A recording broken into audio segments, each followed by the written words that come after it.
Introducing the Popcorn Poppy. Hey, what's going on? What's happening here? What is this? What is this? Someone's sprinkling. I forgot to take the thing off. Yeah. Non-awkward entrance. I should have just took the clip off, but if I take it off, I'm scared that it'll stay opening. Hey, what's this? Oh, hey, what up, no? Welcome back to PopCorn Poppin. What's going on? Where have you been all my life? I haven't seen you at the movies. Why haven't I seen you at the movies?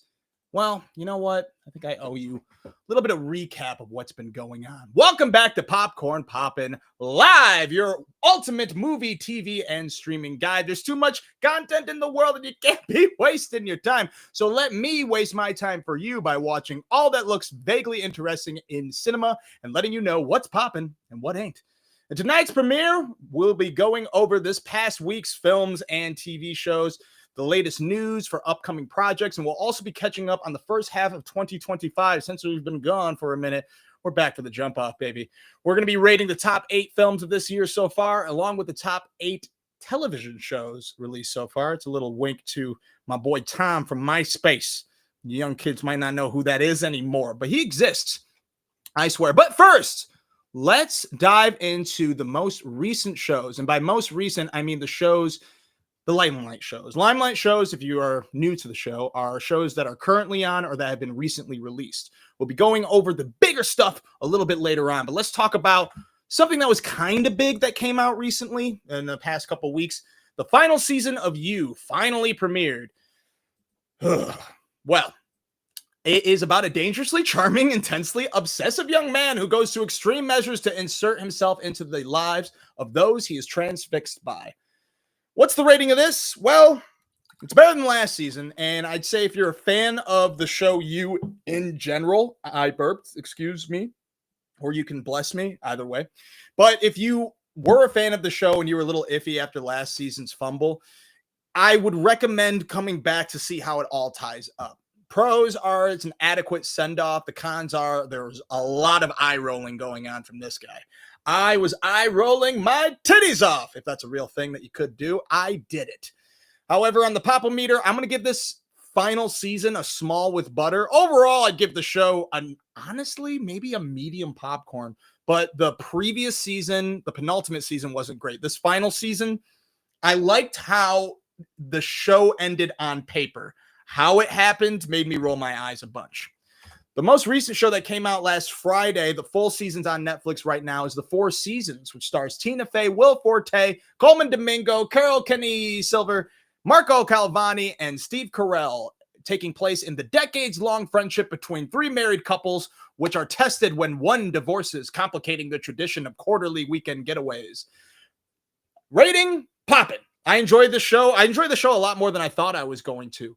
It's a lot more lighthearted and easy background noise that can catch your eye very easily because it is fun. If you're used to Tina Fey's off-the-wall 30 Rock, you're not going to quite get this, even though she co-created this series, but you will get a lot of fun. I recommend it.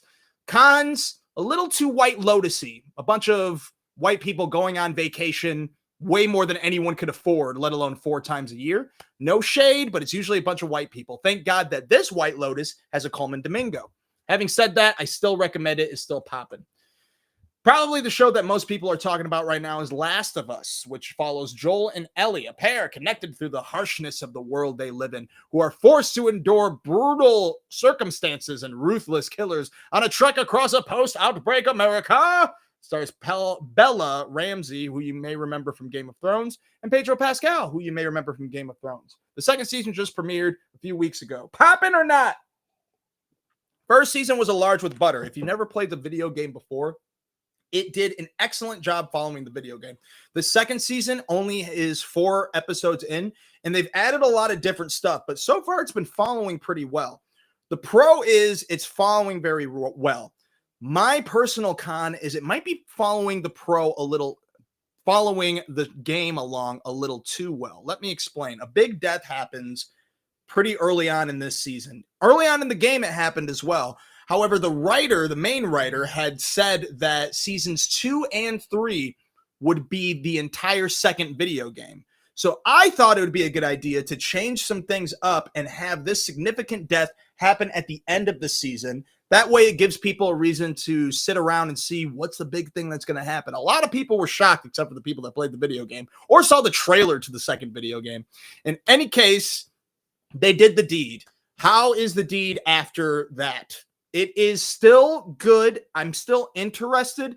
It just doesn't hit as hard as the first season does, but that's kind of like the second video game. Now, the second play of the second video game for my part, because I replayed it in preparation for this show, was, oh, wow, this is way better than I remember. Still not as good as the first, but still very good. Oh, sorry, we still have some, we have a bunch of people saying stuff in the chat. I apologize. Colin Droyna says, woo, Tony, welcome back. Thank you. Novocaine says, yay. What up, Novocaine? Corinne, hand pink waving. Thank you. Another hand pink waving from Taylor. Thank you very much. I really appreciate that. I appreciate you guys tuning in. We are going to talk about Yellow Jacket. I promised Kyle's wife, Corinne, that I would make sure to mention it. But let's wrap up this first. So, Last of Us, rating is still popping. It's just not as good as the first season. So far, I'm going to give this new season a large popcorn. Even though I didn't finish last night's episode, they did introduce Jeffrey Wright's Isaac character, though, and I really enjoyed that.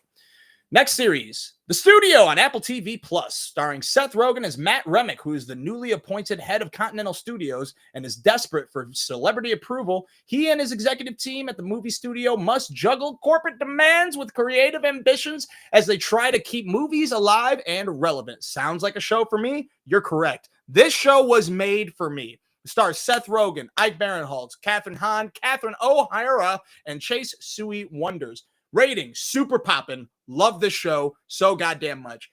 Celebrity cameos galore. And it's all about making movies. It is done in the fashion of Birdman. If you haven't seen that with Michael Keaton, a lot of long one-shots, heavy percussion to keep suspense coming up, and a lot of comedy that is not only cringeworthy, but also suspenseful as well. At first, I thought, I don't like this gimmick. I don't know if it's going to follow the show very well, but it does. And it's so fucking funny. And it feels so good to watch movies on TV. So I really dig it. I'm really digging the fact that Seth Rogen's back to writing and directing. Him and his producing partner and writing and directing partner, Evan Goldberg, are the helm of this series, and they're doing an excellent job. So I really dig it. Andor on Disney Plus Tuesday nights. Let's just be quick about this. I'm not a big fan of this show. I've discussed it on PopCorn Poppin' a bunch. I am a big Star Wars fan, specifically after watching the animated universe, Clone Wars and Rebels. But this show, I will still give it a poppin' rating only because there are some scenes that are incredible. Having said that, everything around them is so goddamn boring. If you look online and Google this shit, it's one of the highest rated shows of any Star Wars anything. And everyone's like, this is the best Star Wars anything in years. Granted, Star Wars hasn't really been hitting, a.k.a. the Acolyte. Acolyte? I don't know how I'm saying it. However, everyone loves it. So maybe it's just me and the other Star Wars fans that I talk to personally that are like, yeah, I don't like it either. But I don't dig it. But everyone else digs it, and this is the final season, so I'll keep going because the opening scene of this new season is one of my favorite scenes of Star Wars. So it has great moments, just everything surrounding it. Can the audience just admit it's not that great? Why don't you be the judge for yourself and check out Disney Plus new episodes on Tuesday nights. Speaking of Star Wars, Tales of the Underworld premiered yesterday on Disney Plus. Dave Filoni, who is the head of Rebels, Clone Wars, the animated universes, also sees how Mandalorian goes, and the new Mandalorian film is going to come out in theaters either next year or the year after that. He does these miniseries. He did Tales from the Jedi, Tales from the Empire, and Tales of the Underworld.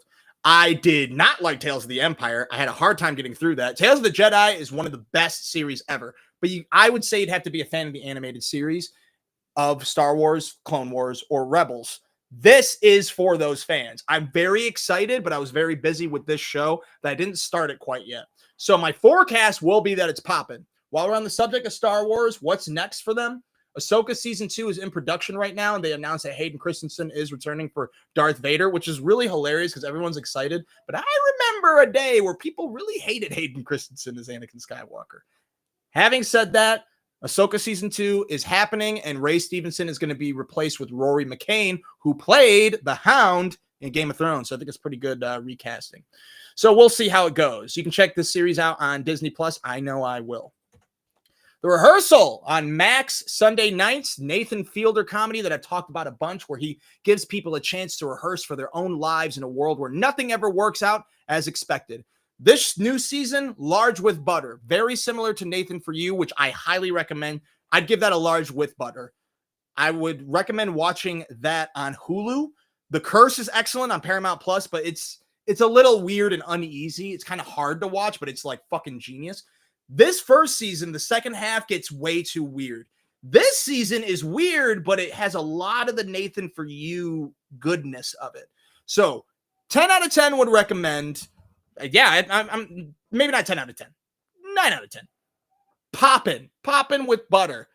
But we'll see how the rest of the series goes. New episodes on Max Sundays. Another show that almost took me by surprise is Jon Hamm's Your Friends and Neighbors. After being fired and disgraced, a head fund manager, played by Jon Hamm, resorts to stealing from his neighbors' homes in the affluent Westmont village, only to discover that the secrets hidden behind the wealthy facades might be more dangerous. What rating do I give this? I give it a large. I love this. It's certainly poppin'. Super fun, sharp writing. And it's no Mad Men, but it's very, very enjoyable, very funny, and a lot of great characters. It's not just him. A lot of these shows that stars a big name like Jon Hamm, even though Jon Hamm's in everything, it usually levels out with a bunch of boring characters. But I think I really enjoy every character equally in the series. So I highly recommend to get Apple TV Plus and check out Your Friends and Neighbors on it. Righteous Gemstones' final season is in full swing. That follows a world-famous televangelist family with a long tradition of deviance,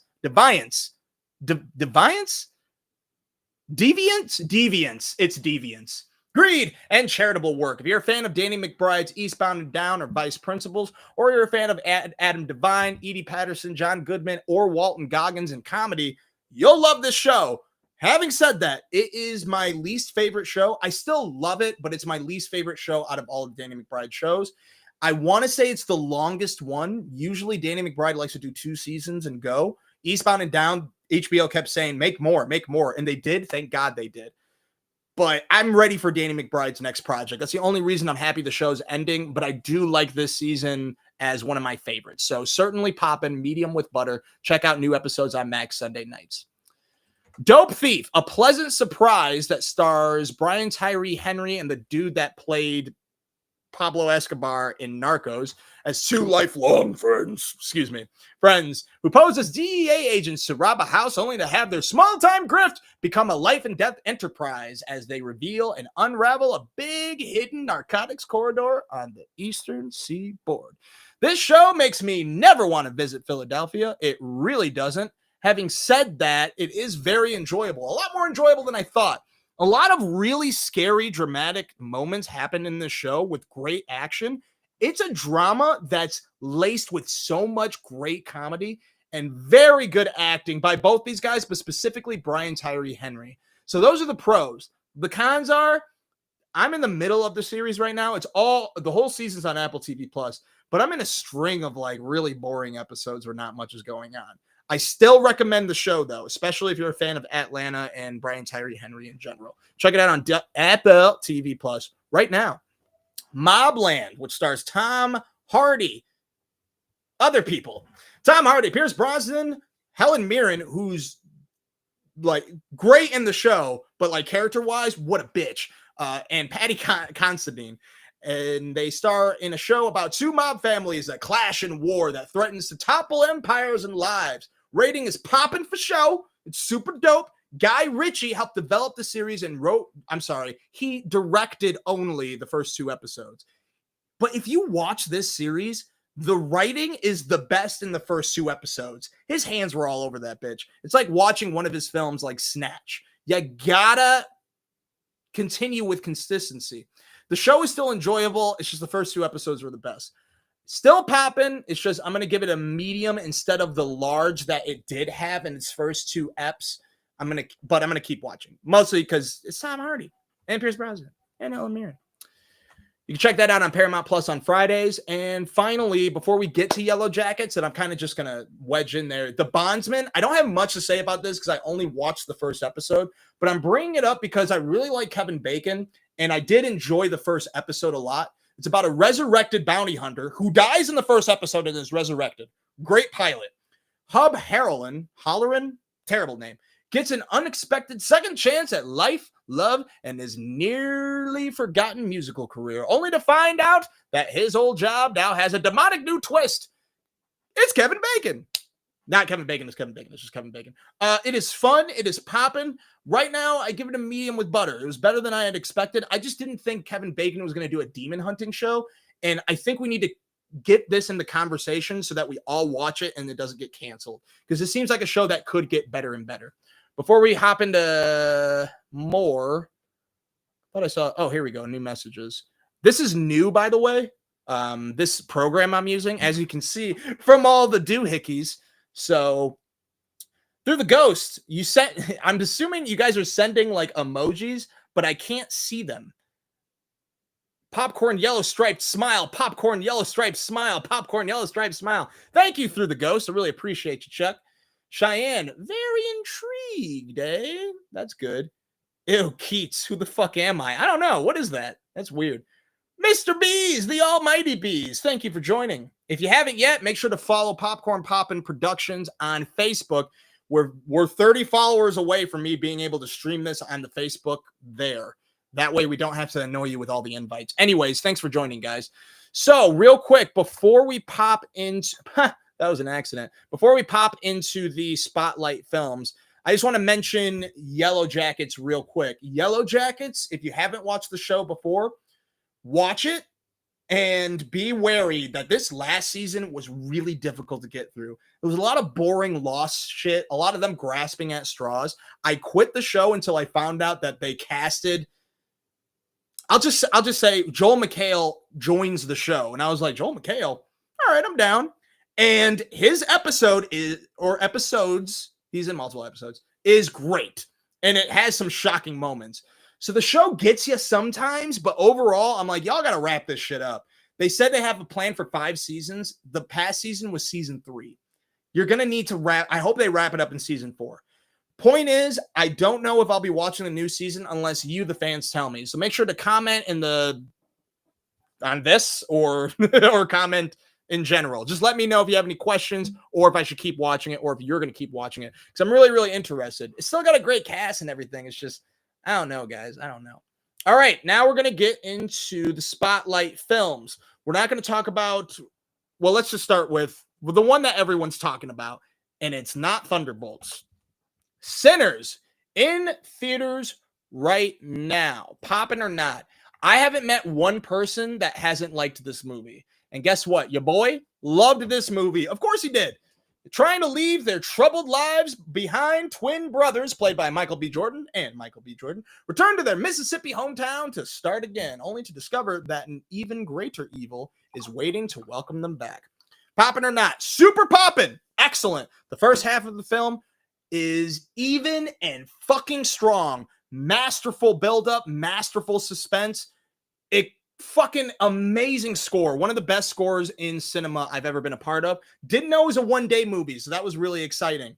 Before shit pops off, the pacing is just so fucking good. But the score, man, this movie deserves to be nominated for some Oscars, but if it doesn't win for best score, you're out of your goddamn mind. This is directed by Ryan Coogler, who did the Black Panthers and Fruitville Station.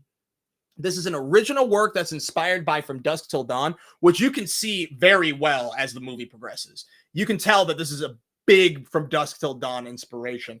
And that's not to say he watched From Dusk Till Dawn and said, I want to make a movie like this. There's a whole other story I won't get into, but you can tell. But it's also inspired by the Faculty as well.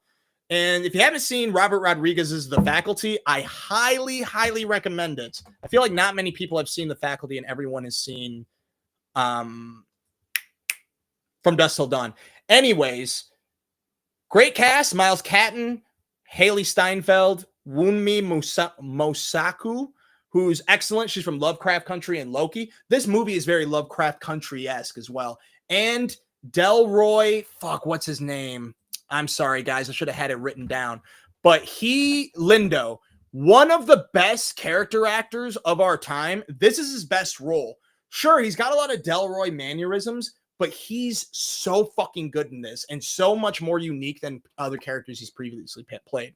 So we went over the first half of the film's pros. Masterfully built, great score, featured one of the best scenes I've ever seen in cinema. It was very reminiscent of the time I saw Django Unchained in theaters with my mom, and the scene where Django starts shooting in slow motion and they play Tupac loud as fuck. It's like, this is the coolest thing I've ever seen. It's the musical scene in Sinners. You know what scene I'm talking about. I'm not talking about the musical. No, I'm not talking about the Irish dance. All right. Everyone gives that scene some flack. It was a little long of a scene, but whatever. It was fine. It was the long tracking shot of seeing, and don't worry, I won't spoil it, of a lot of different musicians from different eras. Because you're like, what the fuck is this? And it kept going and going. Watch this movie in Dolby if you haven't had an opportunity, because it's incredible. So fucking good. I was like, this is one of the coolest things I've ever watched. The second half, guys, I'm still going to give this a large popcorn, but the only reason I'm not going to get it with butter, the only reason I just can't call it perfect. It is basically a perfect film. Don't listen to me. Go see it yourselves, and you'll probably be like, no, I loved it from top to bottom. The end was a little long.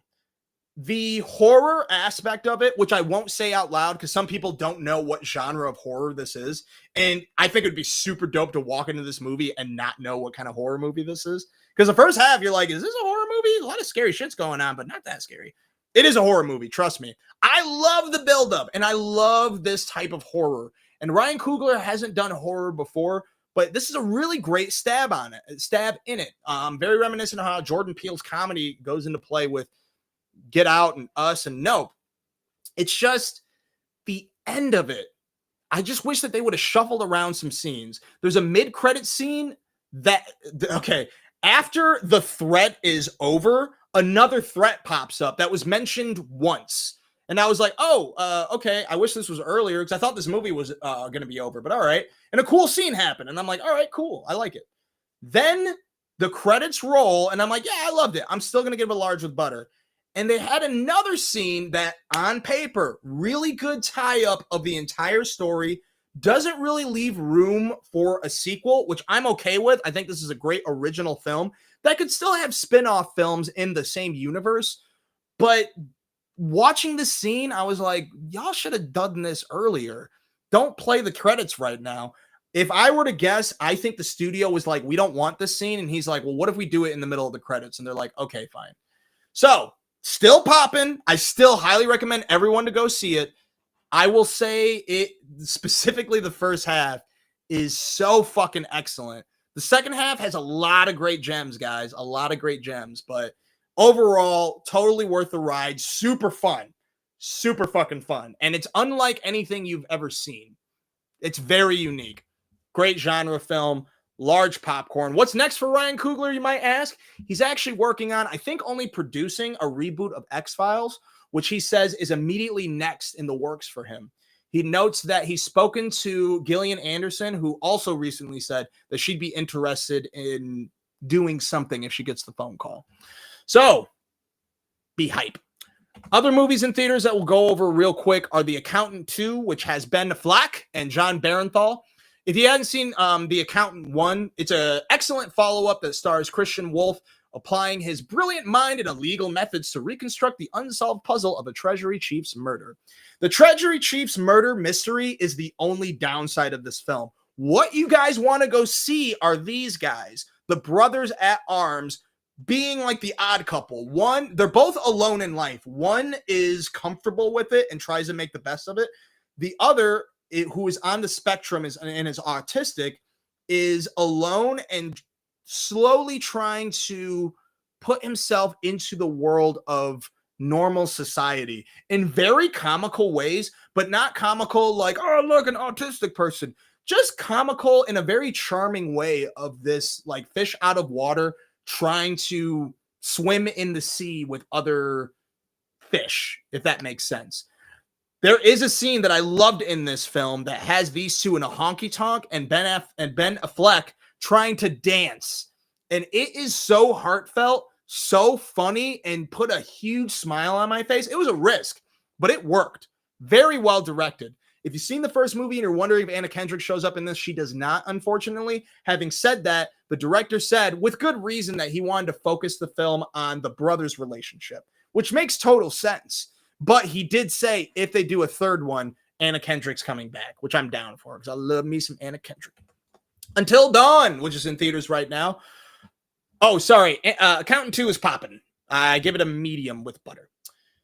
Until Dawn, based on the video game. A group of friends trapped in a time loop where mysterious foes are chasing and killing them in gruesome ways must survive until dawn to escape it. It's directed by David F. Sandberg, who did the Shazams, Lights Out, Annabelle Creation. And if you're a filmmaker that's interested in how to do some tricks on indie filmmaking, check out his YouTube channel, Pony Smasher. Yeah, weird name, but that's what it's called.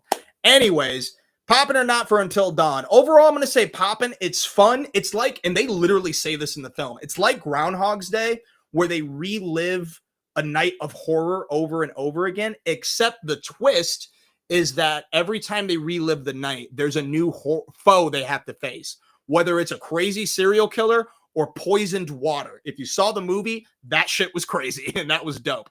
So it's fun. It's just something I would have preferred to watch in streaming. I recommend when it streams to watch it specifically around Halloween, but it's just, I had higher hopes for it.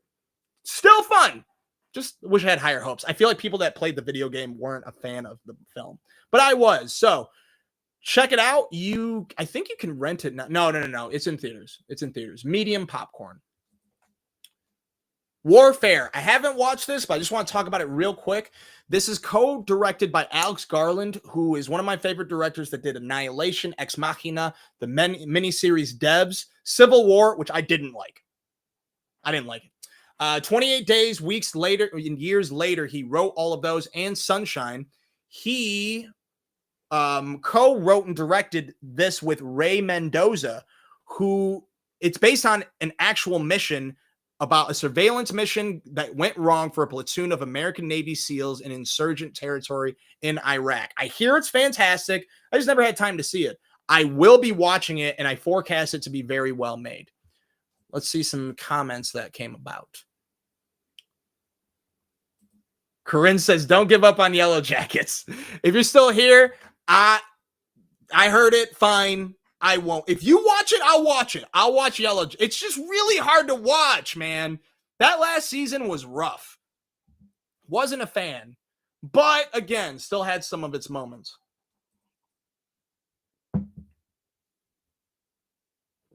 Cheyenne, I'm sorry. I got to this late. So, the pop-ups for the chat show up very late for me. It's hard to see, I mean.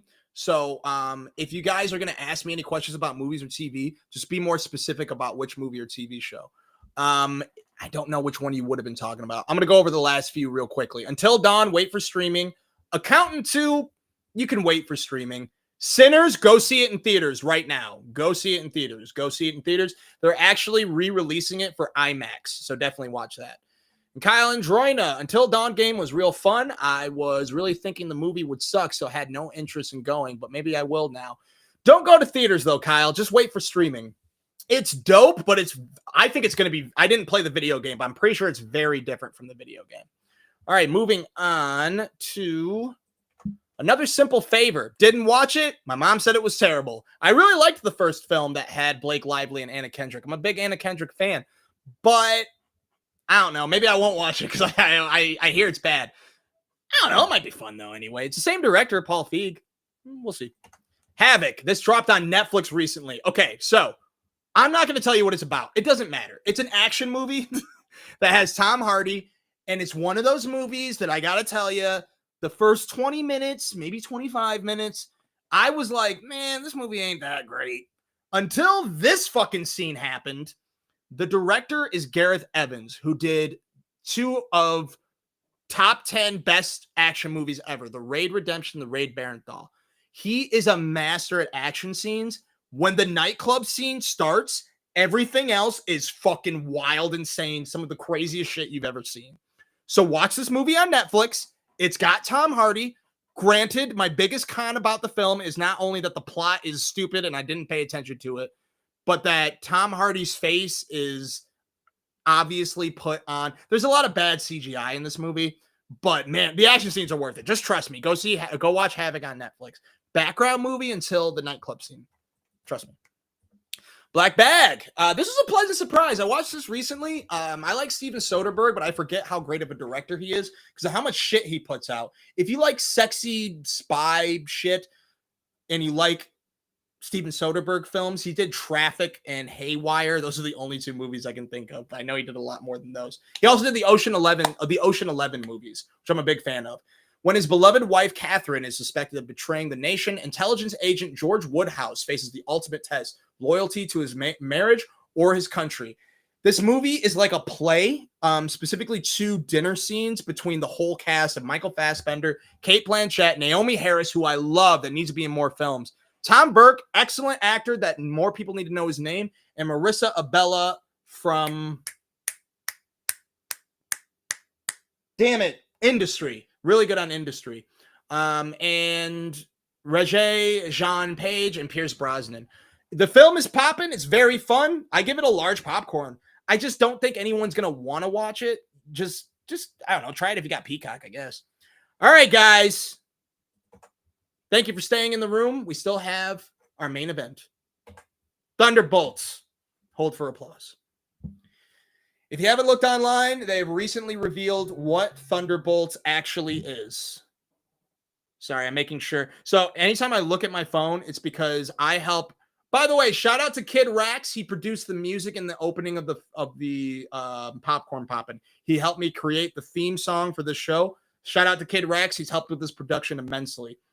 But you should check out his Twitch page if you love movies if you love video games as much as I love movies. Go to Twitch, check out Kid Rax Tuesdays and Thursdays at 7 o'clock where he plays video games. But I text him every time he has a technical issue. And, every time he has a technical issue. And, yeah, someone's trying to get to the live page. I would stop and do it, but I think I'm going to lose followers. Let's see if I can do it real quick. Sorry, guys. All right, ThunderBolts. Did anyone go see this? Hit me up, chat, right now as I try to share this link. God, I shouldn't be doing this. I'll stop doing this in a second, but I've already committed so much time to doing this. Share. We're almost there, guys. We're on ThunderBolts. I promise it'll be worth it. This just shows how great of a host I am. If you can't get the link, Tony will stop the show in order for you to get it. All right, Edna, you better tune in and you better share. Okay. ThunderBolts. ThunderBolts. Okay. It's called ThunderBolts Asterisk, which they recently revealed what it was. I think they should have waited 2 weeks because I think most people here haven't seen the movie, right? But the plot is ensnared in a death trap, an unconventional team of anti-heroes. You've heard that 1,000 times. Yelena Belova, Bucky Barnes, who's not in the movie very much, Red Guardian, Ghost, who's probably my favorite, Taskmaster, and John Walker, who's really good in it, embarks on a dangerous mission that forces them to confront the darkest corners of their pasts. Florence Pugh, Sebastian Stan, David Harbour, Hannah John Kamen, Wyatt Russell, Louis Pullman, Olga Kurylenko, and Julia Louis-Dreyfus. Directed by Jake Shearer, who did Robot and Frank and Paper Towns. Poppin' or not? Well, you know what? I feel like this is very special. This is a very special film. This is a very special night. So I think I'm going to kick it over to someone else. Guys, I want you to meet someone. He's helped with this new season very, very well. Bucky, how you doing? Hey, Bucks, how you doing, man? Oh, sorry. He's a little shy. He's a little naked, as you can see. Bucky, I need you to tell the audience if I thought this movie was poppin' or if it wasn't. Without further ado, our first rating with Bucky the Bucky. It was poppin'! Thank you, Bucky. I appreciate you, young sir. Thunderbolts is popping, y'all. I was shocked. I thought it would just be halfway decent. I thought we were going to get somewhere in between Suicide Squad and The Suicide Squad. But no. Pros. This movie was very reminiscent of the original Avengers, specifically when they all got together. I love Florence Pugh. She's an excellent actress that definitely deserves to be in front of the camera in so many movies. But a movie like this, you'd think that they were trying to share screen time evenly. They do not. She's at the forefront of the film most of the time. And I think that was a wise decision, not only for her great acting and pretty decent storyline for where she is in her life, but also because I don't really want to see everyone else that often. Everyone we get in spurts, and I think that was really wise, specifically with David Harbour's Red Guardian. The theater loved Red Guardian.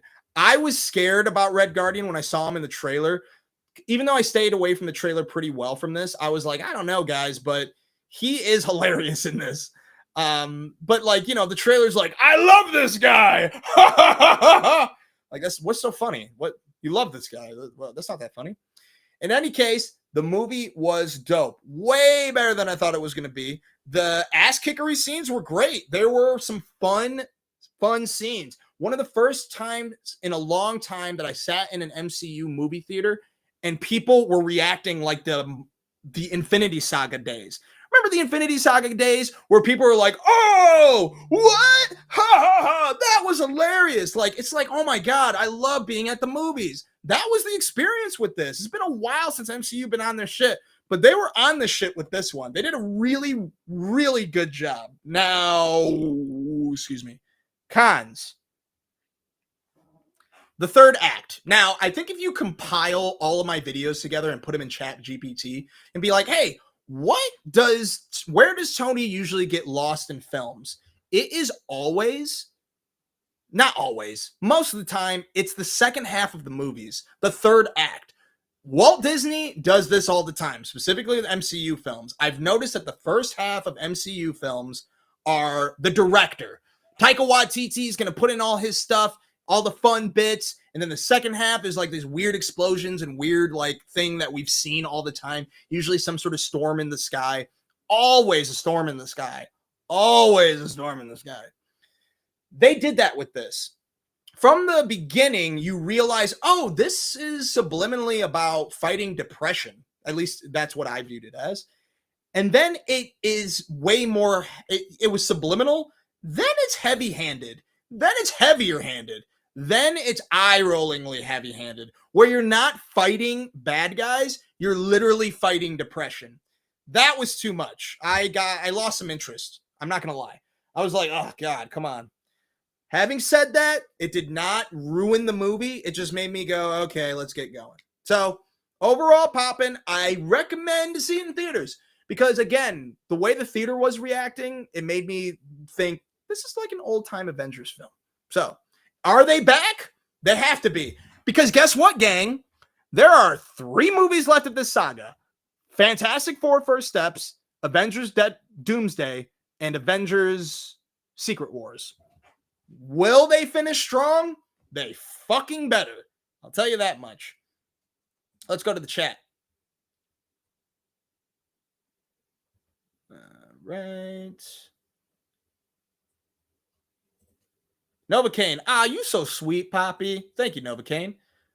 Yes, and if you haven't heard yet, I don't want to spoil that. I know it's all over online, but the asterisks means the movie's called something new. It's not a spoiler, but it did make everyone in the theater go, oh, okay. And it was kind of cool. Like, it worked. The after credit scene, I liked the after credit scene. It's just we all knew they were going to hint to this. Like, we're finally moving forward. Cool. And they do commentate on what the internet thinks of the Avengers right now. And I think that was smart. They're like, everyone's kind of mad at us because they don't know where anything is going anymore.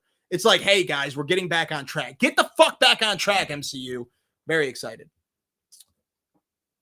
Now I need to call you when you have technical difficulties. Definitely, Novocaine. Definitely. Right, Cheyenne? The guy from Stranger Things. Which one is the guy from Stranger Things?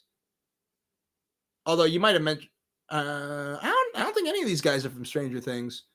Unless the Bob guys from Stranger Things. I don't recognize him. You're very welcome, Edna. We stopped the whole show just to help you.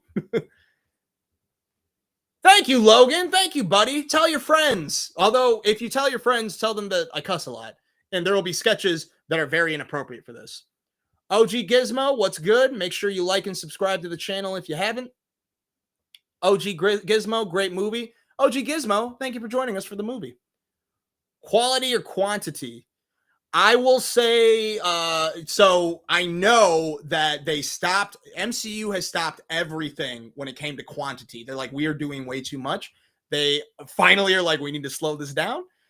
So this film is definitely better with quality. The cop, ? Oh, yes. David Harbour is the cop from Stranger Things. I'm so happy for this guy because if you see his career from the beginning, he's always played like these not henchman characters, but like the third to final boss in movies. He's not the main villain or the main character ever. And then Stranger Things happens, and now everything's going great with him being Santa Claus in Silent Night, and for roles like this in the MCU. David Harbour is from Stranger Things, and David Harbour is from Stranger Things. Sorry, I totally... See, guys, I see him as a human being, all right? I don't see him as the cop from Stranger Things, okay? He's more than just Hopper from Stranger Things. He's David Harbour. Remember his name. Anyways, he's great in this. And also, he's great in interviews. I highly recommend checking out the interviews for this. They did a good time. Okay, so we're at the point where we go to our main topic besides this. And don't worry, it's not going to be as long as this first half. But we're going to go over the top 8 films. Or are we going to start with TV shows? No. We're going to do a salute to Tom from MySpace and do the top 8 films from 2025, starting at number 8. The 8th best film of the year, according to me, the PopCorn Poppin. The Accountant 2. Dose. Again, I gave this a medium corn with butter with John Barenthal and Ben Affleck. Great action scenes. Excellent odd couple chemistry. It's just the main storyline of the crime that they're trying to solve or the mystery that they're trying to obtain and thwart. I mixed those up, but you know what I'm trying to say. Was not the downfall of the film, but was the of the film. Still great. You can wait for streaming, but there wasn't that many movies that came out that were super great. So this made the number 8. I do hope they make a third one, though. Big surprise! Flight Risk is number 7. I think I'm going to be alone in this. If you don't know right now what this is, Flight Risk is the Mel Gibson directed film about a U.S. Marshal that boards a small plane to transfer a government witness to New York. As they cross the Alaskan wilderness, tensions start to rise, as not everyone on the flight is who they appear to be. This stars Michelle Doherty, Topher Grace, and Mark Wahlberg. This was popping. I was shocked. I thought this movie was going to fucking suck, but it was enjoyable. It's like a bottle episode of this woman trying to figure out how to fly a fucking plane that's never flown before. It's hokey. It's ridiculous, but they play into the hokiness. Topher Grace is excellent in it. Mark's hardly in it. When you're watching the film, you can tell that they shot around his schedule, and you think they'd check on Mark's character a bunch. But the movie gets progressively more and more wild, and that's why I gave it the number 7 spot. You can rent it right now. I'd say don't spend money on it, but definitely stream it when you can. It's super fun. Oh, God, what have I done? What? We're back. Number 6, Havoc. Again, excellent action if you want to go see this movie for action on Netflix. It's got Tom Hardy being a badass with a really terrible American accent, but probably his best terrible American accent. I'm going to rewind that. If you want to see Tom Hardy with a bad American accent, you can see him in Havoc on Netflix with the best of his worst American accents. Seriously, this is my favorite bad American accent from Tom Hardy. The story is garbage, but the action scenes are clutch. Not the first car chase scene with weird CGI, not the first shootout with weird CGI blood. This movie's filled with CGI blood. But from the nightclub scene on is where the movie shines. That is why you should check this out on Netflix right now. You're cordially invited. We actually hadn't talked about this yet. This stars Reese Witherspoon and Will Ferrell as a woman planning her sister's ideal wedding and the father of a bride-to-be both discover that their destination weddings at a remote resort are double booked. Ah! When both parties decide to share the small venue, chaos ensues and disaster awaits. I gave this movie a medium with butter. Super funny. If you like Will Ferrell, you'll love this movie. This movie was like really dragged through the mud online review-wise. It's really funny. You can check it out on Amazon Prime right now. It's directed by Nicholas Stoller, who's a master at comedy. Forgetting Sarah Marshall, the Neighbors films, and Get Him to the Greek. Very fun film. I don't really have much else to say. Go watch it. I think people are really rough on this movie. That was number 5. Okay, we're down to number 4. What do you guys think number 4 is? Let's check the chat. Hopper. He was also Hellboy. That is true. David Harbour was Hellboy in... Did they just call it Hellboy? It was the first one without Guillermo del Toro. Brandon Beasley. Crying. Brandon Beasley. I love your enthusiasm. Crying, laughing. Bees and I are going to watch this. I'm glad. Watch what? I'm curious. Again, if it's Havoc, you got to hold on for a while. If it's comedy, you're cordially invited to the one you want to be. Because you're cordially invited to watch You're Cordially Invited. All right, let's get back to it. Number 4 is ThunderBolts. I was just as shocked as you were.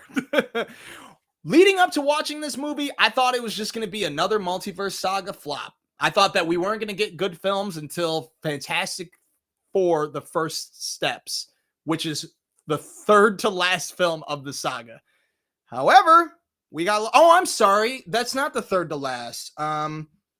The next films we got are Fantastic Four: The First Steps, Avengers: Doomsday, Spider-Man, and a New Way Home, New Day, and then the last Avengers film, which is Secret Wars. So, yeah. I forgot what I was talking about. This movie was great. Very reminiscent of the first Avengers. The end credit scene was fun. It was funny. It just wasn't anything that was like, oh my God. It was like, we're getting back on track, even though we've seen that end credit scene a bunch. But besides the third act and them fighting depression way too much, very fun film. Great group. Great chemistry. Great time at the movies. I recommend going to the theater for this. Again, I gave this a medium with butter. It's just one of them days. It's just one of them days. It's all about Keke Palmer and SZA. When her boyfriend takes her rent money, Alyssa and her roommate race against the clock to avoid eviction and keep their friendship intact. I watched the trailer for this, guys. A lot of people came up to me and were like, aren't you excited for one of them days? PopCorn Poppy, we know that you love one-day films. We know you love Keke Palmer. Don't know if you love SZA. I loved SZA only from the featuring standpoint. I had never sought out SZA, and it's not because I was never uninterested. It's because I never thought to reach out to SZA. Until I listened to Kendrick Lamar's last album and hearing about One of Them Days and her starring it, I decided to give her last album a shot, and I fucking loved it. I'm very excited to go through the rest of it. Thank you for reminding me. I got to listen to the album again. Now, when I was going to watch this movie, again, I watched the trailer and I was like, I don't know, guys. This doesn't look funny to me at all. People are like, really? I'm like, yeah, I feel like I've seen this movie 1,000 times. I'll watch it, but I don't know. It doesn't look good. But it fucking crushed at the box office. Thank God, because we need R-rated, specifically black films to make that fucking Skrilla chinchilla. But we really need comedies to make a big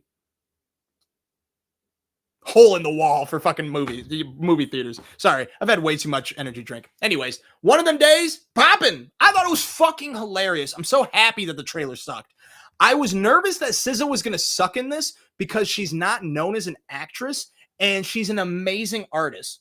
Usually, in my eyes, the better the artist is, the better a musician is, the more meh they are at acting. Of course, there are there are exceptions to the rule. Childish Gambino, Donald Glover.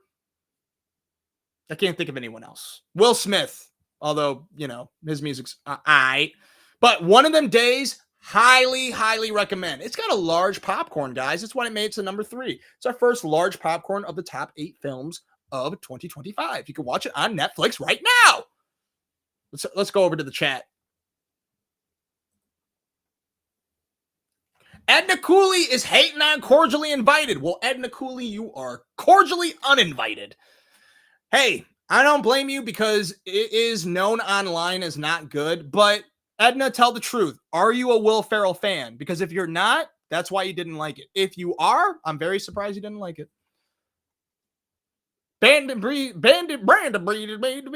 says this man. Brandon Beasley. All right, let's go back to... I can't wait till I learn this. Although I think I'm doing a decent job. Are you guys having fun? Let me know in the chat. All right. Where are we at? Okay, the number 2 film of the year goes to Mickey 17. Everyone forgot about this movie. No one I knew watched it, but it was praised online, I believe. If you don't know Bong Joon-ho films, he did Parasite, which you can watch on Netflix right now, Snowpiercer, which you can watch on Tubi and Pluto. And he's done some other movies, but he is a director, a South Korean director. And I feel like the general public isn't really ready. My audience isn't really ready for me to go watch this foreign film. Because I think Americans specifically have a hard time watching things that are in a different language that you have to read, unless it's anime. It's true. It just is. But why don't you ease your way into learning Bong Joon-ho's work and watch Snowpiercer on Tubi and Pluto. It's not comedic, but it's fucking badass, and it is in English. And Parasite on Netflix won a bunch of Academy Awards. Then watch Mickey 17, or just watch Mickey 17, because it's popping. Large popcorn. It's about a disposable employee played by Robert Pattinson who's sent on a human expedition to colonize the ice world Niflheim. After one iteration dies, a new body is regenerated with most of his memories intact. Don't worry about what I just said. Just know it's a futuristic comedy that has some heavy dark comedy. Co-stars Naomi Ackie from Blink Twice with Channing Tatum. Has Mark Ruffalo in probably my favorite Mark Ruffalo role. Toni Collette, who's always awesome, and Steven Yeun, who's not in the movie that much, but he's really, really good in this.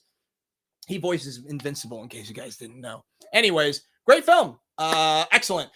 The only reason it didn't make number 1 is because of how much I was like, I love what I'm watching, but I have no idea where this movie's going. Bong Joon-ho is really good at genre films, where it's a bunch of different genres combined to make a very pleasant experience. But since he's a foreign director and they have a different formula of how stories go, it is very, very unexpected. Having said that, I love unexpected. It's just after an hour, 20 hour and a half, I'm like, okay, guys, you guys got to tell me, give me a hint at where this is going. But it's super dope. I love it. Robert Pattinson makes some choices with his character, which at first I'm like, I don't know, man, this is really annoying, but it ends up working. Shout out to Robert Pattinson. Let's go to the chat before we reveal the best.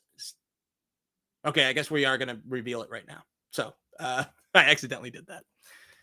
Guess what the best film of the year was? Sinners. Even though I said the second half was a bit uneven, this film is a large popcorn poppin' faux show. Michael B. Jordan, Haley Steinfeld, Delroy Lindo, and a bunch of other people. Excellent film. Super dope horror film. First half, great, masterfully suspenseful, excellent movie theater experience. One of the best scores in cinema. Has one of my favorite scenes. Seriously, like top 5, one of my favorite scenes. Go watch this in theaters. It's in IMAX. I might go to the theaters again because I have more time because I didn't have to prepare this goddamn episode anymore. I went through a lot of work. So if you agree with this list, if you've seen any of these movies, make sure you comment. Make sure you share this video as well and tell the people at home. Before we get to the top 8 TV shows, Edna Cooley says that she is a Will Ferrell fan, but no way did she like You're Cordially Invited. All right. To each their own. So maybe don't watch Cordially Invited. Go watch Cordially Invited. I want to know what you think. Again, I'm one of the only people that loved that movie because the internet did not like it. Cheyenne, very good time now that I know what to watch next. Good. Thank you, Cheyenne. Make sure to like and subscribe and share, please. Corinne, great time. Lots of good suggestions for things to watch this week. Thank you, Corinne. I really appreciate that. All right. Oh, we're in TV shows. Sorry, I lost my place. All right, guys, we're in the home stretch. Basically, we're gonna go over the top 8 films of this past year. We're gonna go into some news, not much, and then we're gonna talk about what's coming out next week. But first, number 8. Also, comment some of your favorite shows this year.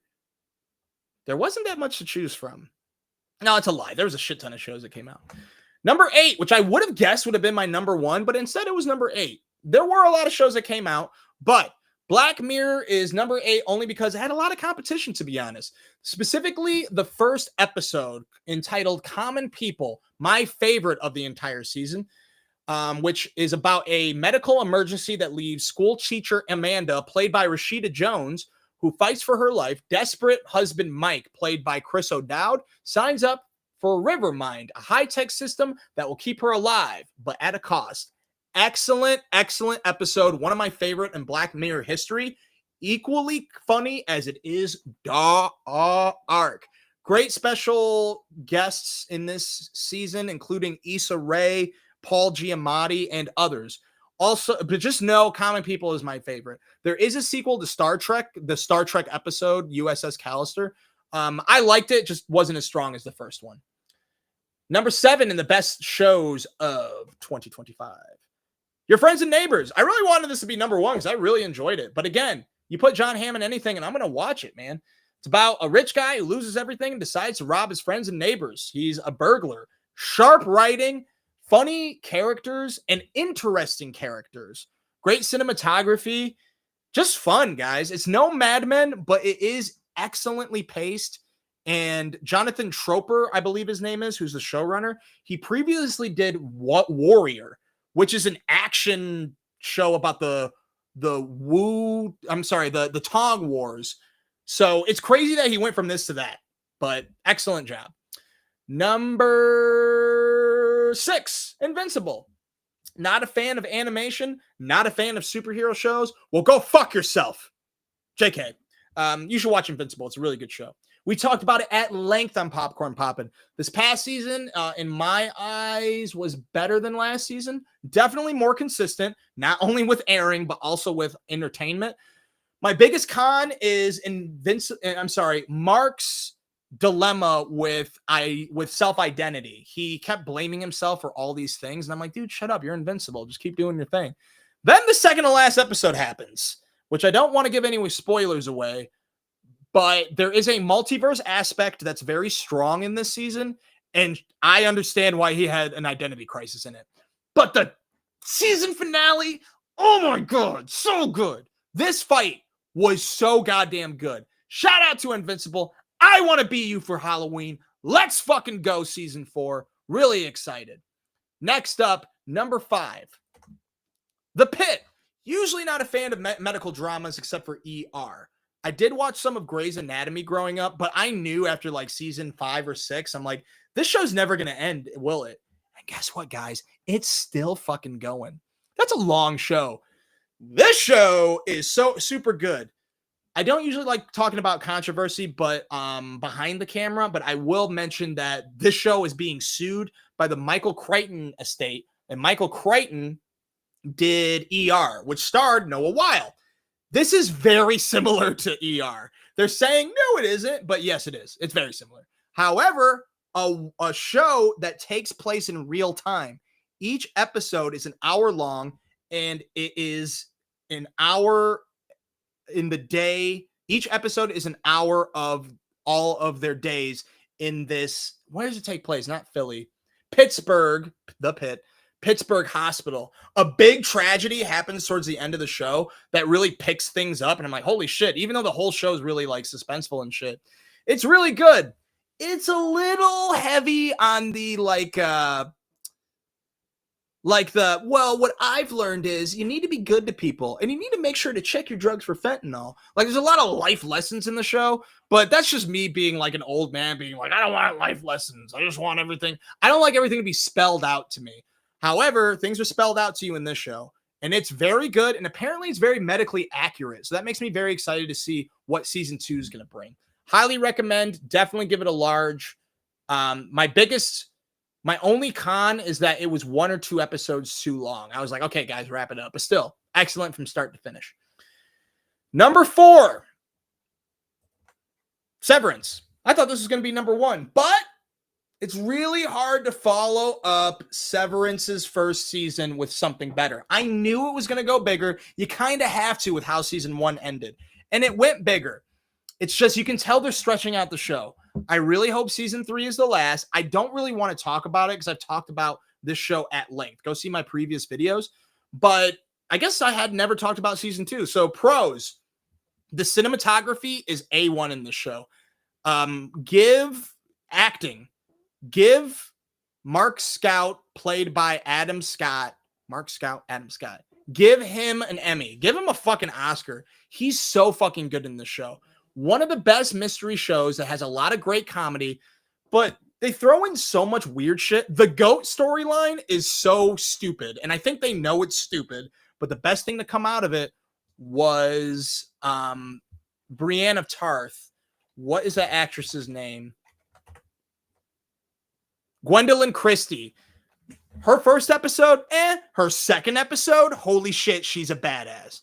Now, the mystery about what's going on with the wife is the best part of the show, and they dance around it a lot, almost too much. There are 2 filler episodes in this series that I fucking hated. Having said that, the finale of this season is incredible. There are 3 episodes that's some of the best episodes in television you'll ever watch, and overall, poppin'. I still tell people, go watch the show. And Ben Stiller is helped develop the show, and he directs most of the episodes. Shout out to Ben Stiller.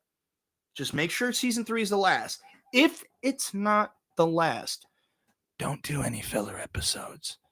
Just make it 4 episodes long. We'll all watch it, and we'll probably be a lot more thankful for it, too. Number 3, The Rehearsal with Nathan Fillion. I talked about it again. I'm talking about it yet again. Nathan Fielder is the best. And this show is not fake, even though it is fake. It's kind of a reality show. Trust me and watch it. I don't want to explain too much because it's very hard to explain. But he helps real life people rehearse some of the most important things in their lives in order to learn from the human experience, because he himself is very bad at social interactions. And it's also a character that he's playing that's bad at social interactions, where I think Nathan Fielder, like behind closed doors at a party, is a very normal guy. However, the show is so fucking good. First season's a little too weird, specifically the second half. This season is awesome. Check it out on HBO Max Sunday nights. Number 2, The Studio. This would be number 1 if it weren't for the fact that it's right up my alley. Great celebrity cameos. Excellent filmmaking, excellent writing, suspenseful, great acting, really hard. I'm really, really impressed with Seth Rogen, because even though you can see him directing as he's acting, it's a lot of long one takes, and he does a really good job. I really want to see the behind the scenes of how many shots that they do with how many oneers they do, because it's awesome. I don't know how they're going to do a season 2, but I'm all for it. I'm not even caught up yet, and I can comfortably say this is one of my favorite series ever. It's made for me. Check it out on Apple TV Plus. New episodes Wednesdays. And do you know what the number 1 show is of the year? I'll tell you in just a second. Let's check out the chat. Sinners, definitely best film of the year so far. Agreed. I think it'll stay there. I don't think Fantastic Four First Steps is going to end up being better. I don't know. What do you guys think is going to be better than Sinners? Make sure you comment. Talk about Dexter Resurrection. Okay, real quick. Not my top 10 shows, but it was better than I thought it was going to be. It was way better than I thought it was going to be. Does a lot of hokey shit, does a lot of pandering to audiences, but Dexter Resurrection was solid. I will watch a season 2. It has been greenlit from season 2. I don't know how Dexter. Oh, wait. I'm sorry. Dexter. I'm talking about Dexter, the second one. Dexter. What the fuck? Old Blood? What the fuck's that show called, Kane? What was the show? Fuck. I don't know how fast this does it. I don't know. But Dexter Resurrection. Will it be poppin'? I will tell you it's unnecessary. I liked Dexter New Blood. Whatever the one was where he died. That was a fine send-off. The last season of Dexter sucked. They gave us the season to fix everything. Why are we continuing this? Money, I get it. But unless you make this show for a really good reason, I don't know, y'all. But I will watch it. Severance, so flipping good. Yes, it is excellent. Corinne can't wait for a season 3 of Severance. How long do we have to wait? Dude, they said hopefully not as long. But the thing with Severance was they had COVID happen, the writer's strike happen. I'm sorry, I think it was an actor's strike. No, writer's strike. They had a lot of strikes happen. And I feel like they had something. Oh, didn't Hollywood happen? Something Hollywood happened. They had a lot of weird stuff happen in society that kept pushing it back. But there was also a lot. Original Sin, that was the Dexter show. Original Sin was pretty good.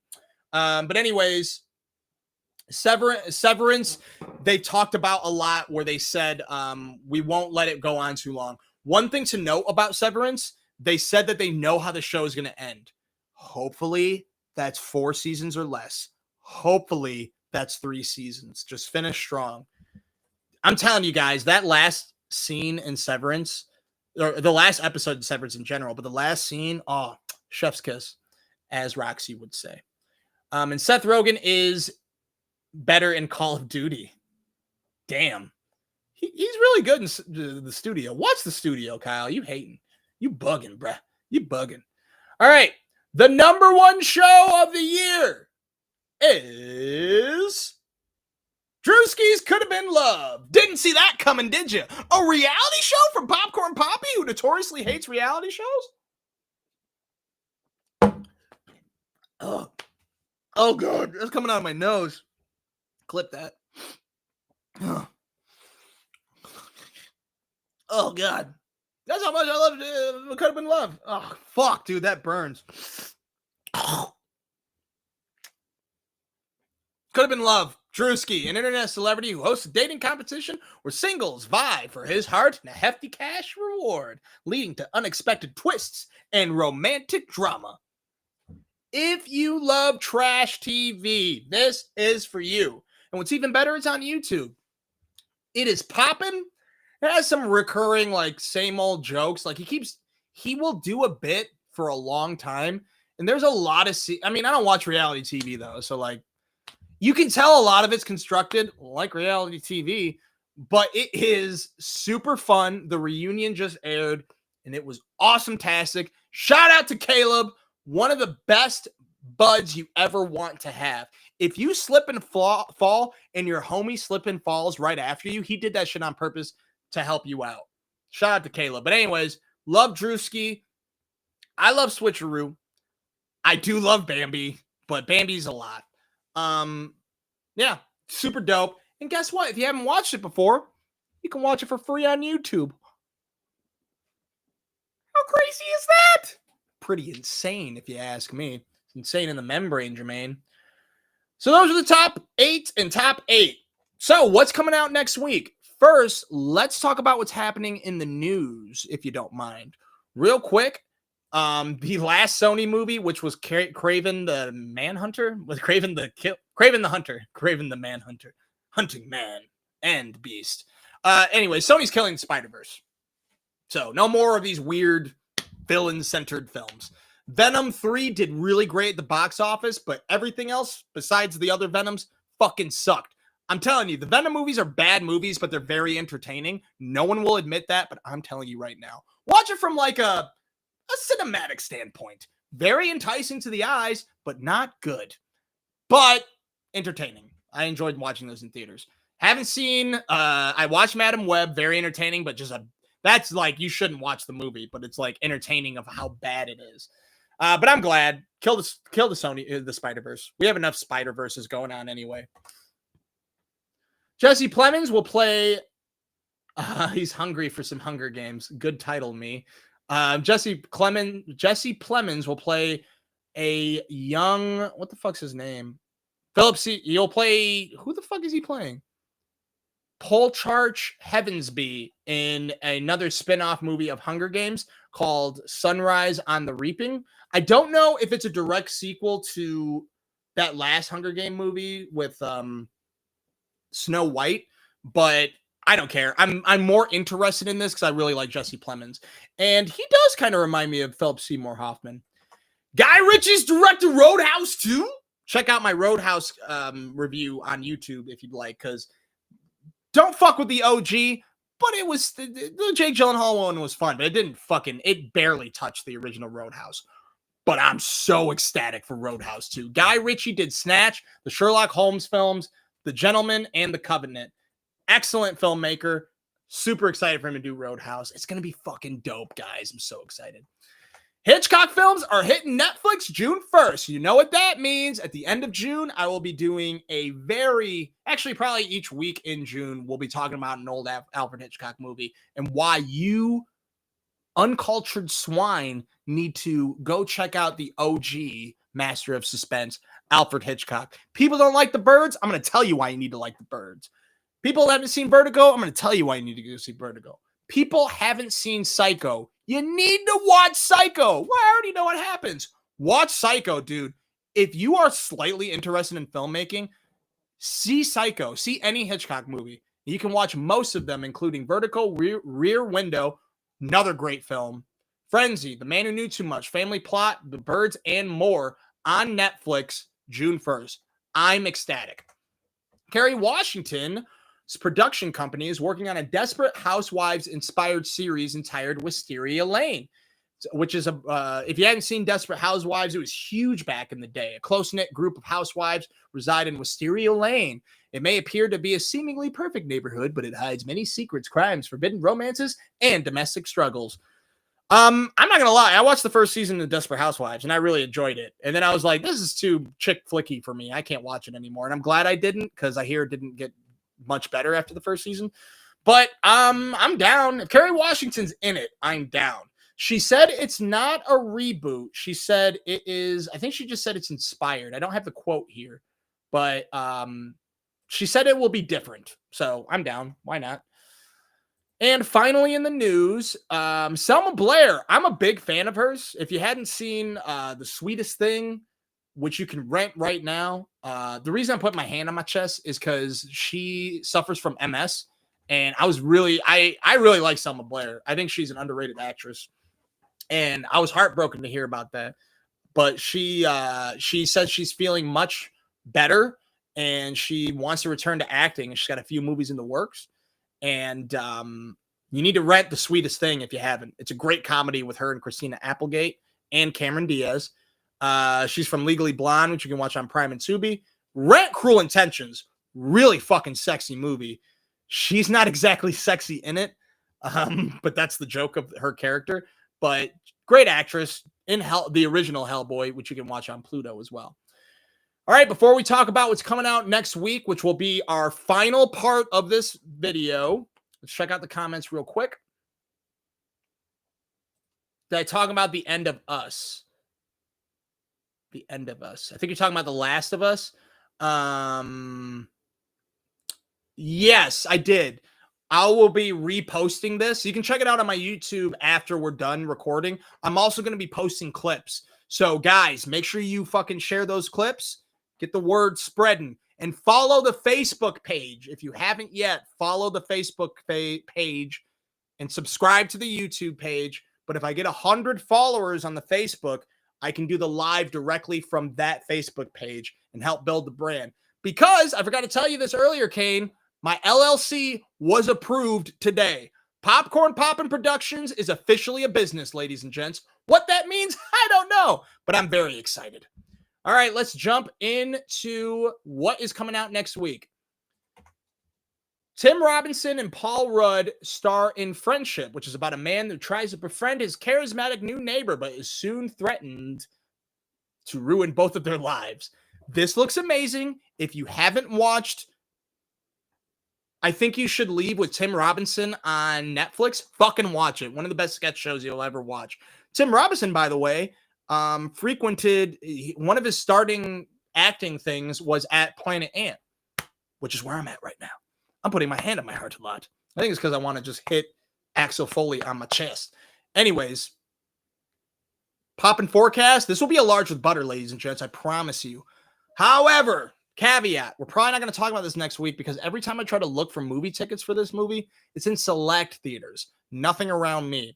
So if this movie comes out next week, guaranteed this will be the movie we're going to be talking about. This will be the spotlight film. However, I don't think I'm going to be able to see it because I don't think it'll be around us. But I will keep you posted via socials. Fight or Flight, which stars Josh Hartnett. I'm going to tell you right now, all the movies is coming out in theaters next week. I don't think I'm going to see any of them. I will tell you what we're going to be talking about primarily. Unless Friendship comes out, we're not going to see any of these. I'm sorry. I will stream Fight or Flight, which stars Josh Hartnett in basically Bullet Train on a Plane, Jermaine, which is about a mercenary that takes a job of tracking a high-value asset on an international flight. Realizing the plane is filled with assassins assigned to kill them both, the pair must work together in a fight for their lives. I checked out the trailer and it looks fun. It's just, we've seen this movie 1,000 times. I'd be down to watch it again, but I'm not down to go to the theater again for it. So, Poppin' forecast, it'll be like a medium. Now, it's up to Roxy because she loves musicals. Shout out to everyone that made it to a watch party where we watched the Nightman Cometh musical episode of Always Sunny and Scrubs, my musical episode of Scrubs. She is a musical savant, and I will take my girl out to see movies that she wants to see because I love her. And even though I hate musicals, I will go see the Romeo and Juliet musical entitled Juliet and Romeo. Whoa, what a great title. Just so silly. But I'm not going to hate on this movie too much, even though it's fun. It's very fun. Romeo and Juliet, I'm kind of surprised there hasn't been a musical yet. If there has been, I didn't know about it. And it really makes sense. Like, I respect musicals. Wicked was fucking dope, but I just don't love them.